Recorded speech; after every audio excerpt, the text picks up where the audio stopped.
Hello, and welcome to the Reactor. All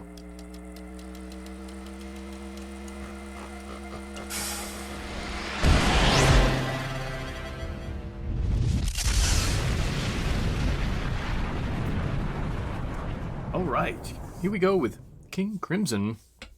Now I know of this band, I just have never really gotten around to listening to them, oddly enough. They've been around forever. And I'll tell you a little interesting way that I got here was listening to the radio today. I heard a song by Bad Company. I think it was Ready for Love. I'm pretty sure it was. And, you know, I've heard this song 1,000 times. It's always on the radio. And but I never really listened to it. So I kind of heard the bass line, and I'm like, oh, wow, that bass line is amazing. So I was like, I got to find out who this guy is. So I finally get home, do a wiki search. Bad Company, it's Boz Burrell is the bassist. And Boz Burrell was one of the original members of King Crimson back in 1971. And I'm like, oh, no kidding. No wonder why he's so good. So now he was only on the album Islands, which apparently wasn't well liked back in the day. Wasn't their best album. So I was like, oh, bummer. So I listened to a few bits and pieces of Islands, and I'm like, not my cup of tea at the moment. Maybe it will be someday. But I thought it was interesting that on the other albums, especially on this tune, Epitaph, was Ian MacDonald. This dude plays everything from the flute to the mellotron to the sax to harpsichord and all kinds of weird instruments. He's just a musical genius. Greg Lake does the vocals of Emerson, Lake and Palmer, which I think is really cool. Robert Fripp worked with Bowie, Blondie, Peter Gabriel, Talking Heads. I mean, just all around amazing stuff. And Peter Sinfield worked with Emerson, Lake and Palmer as well. So they're a very big group of amazing musicians. Now, so on this album, and I think Islands, for the 40th anniversary edition or something like that, Steven Wilson helped reproduce, mix, engineer, and I think added a 5.1 surround sound to these albums, which I thought, I'm like, oh my God. So I just opened up another can of worms for music here. And also, too, this is Adam Jones's favorite band, I do believe. So I'm finally, after all these years, getting around to listening to King Crimson. Sad, I know, but true. The wall on which the prophets wrote is cracking at the seams.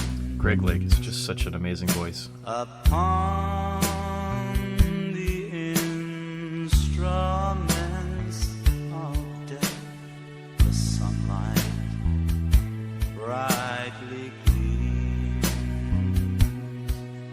When every man is torn apart with nightmares and with dreams, It's cool.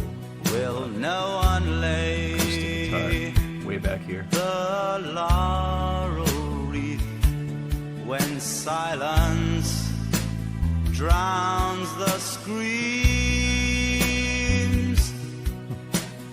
Confusion will be my epitaph as I crawl a cracked and broken path.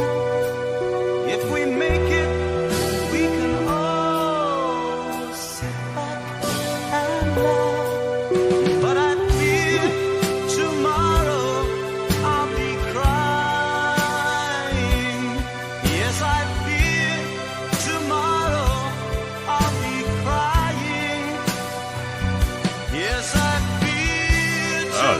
stuff is amazing. I'll be crying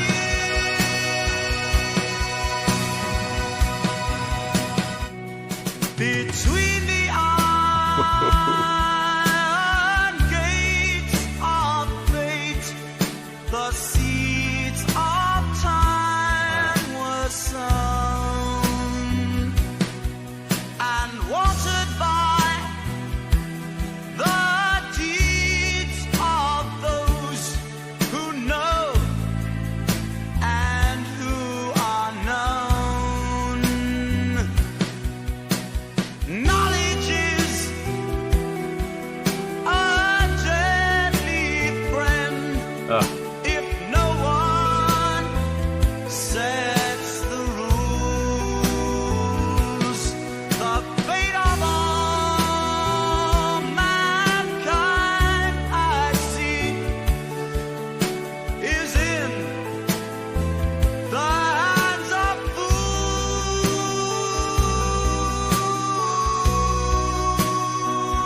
Wow. Wow. Okay, so now I fully understand why these guys are so amazing. So not only, jeez, the music takes you to this place between heaven and hell, between reality and non-reality, facing a dying life, becoming life after death. I mean, all the stuff that's going through my head when I'm listening to this is unfathomable. Now, just judging by the name, the title, Epitaph, I mean, yeah, that helps create the image, but the music itself, without even knowing the name of the song, I mean, it really is the creation of what an epitaph is, right? My God. Gorgeous. And some of the things they do, this may be the newer version of the 40th anniversary edition, because the sounds are doing a lot of things that I don't think was possible in 69 or 70. Whew.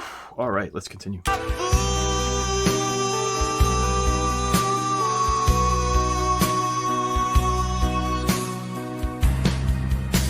This piano sounds...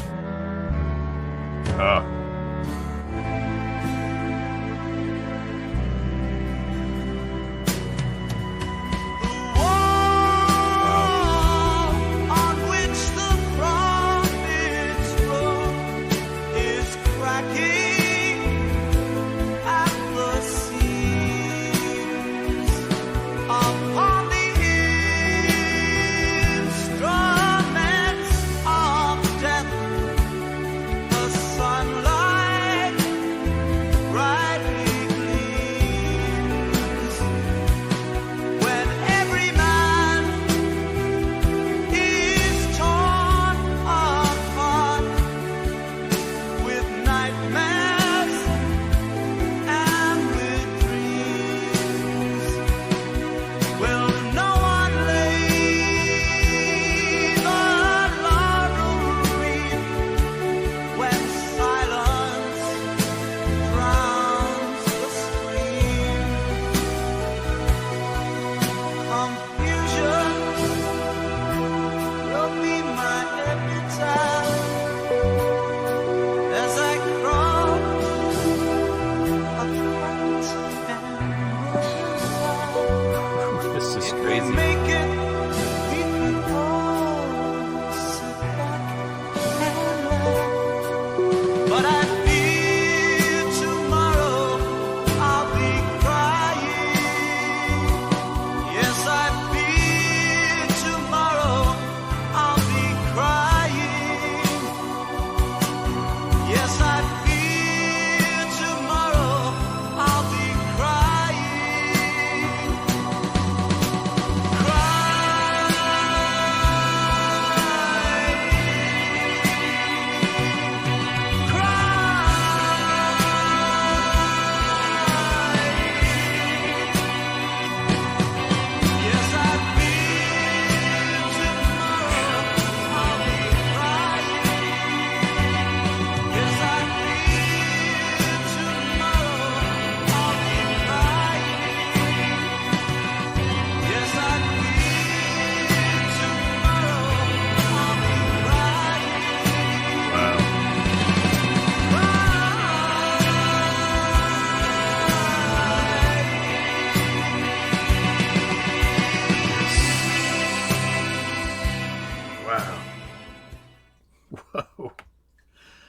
Wow, what an interesting ending.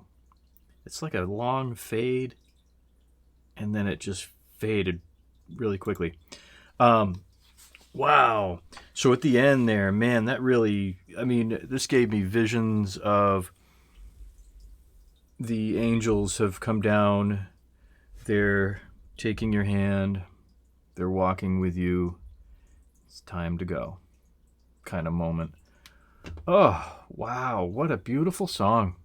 And so well written and so beautifully produced and mixed. I mean, this has got to be the Steve Wilson version. I'm going to throw that out there. I think that the way the sounds kind of moved through your brain if you have headphones on is absolutely brilliant. So I'm going to say that Mr. Wilson had his little fingers on this one. Now I don't know, maybe the original version, it's probably a little, probably I think they recorded it on a 1-inch tape, 4 tracks. That was it. Maybe 8 tracks if you're lucky. Back then, I think they were just starting out when 4 tracks were popular, or even a single track. I don't know. Hard to say. Back then, it was pretty weird. Wow. So, man, what a great introduction to King Crimson. I know some of their other tunes, but not in any fashion that I've done a deep listen to. So, great tune, man. Mr. Lake has such a hauntingly beautiful voice, and mixed with those keys from, I assume, Ian McDonald's part of. God, just making you fly through this painful process and then to let you land with an angel, unbelievable. Oh, wow. That's some amazing stuff.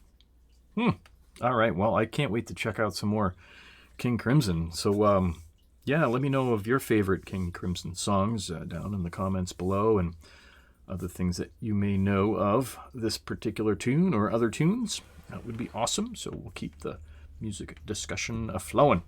All right, folks. Until the next time.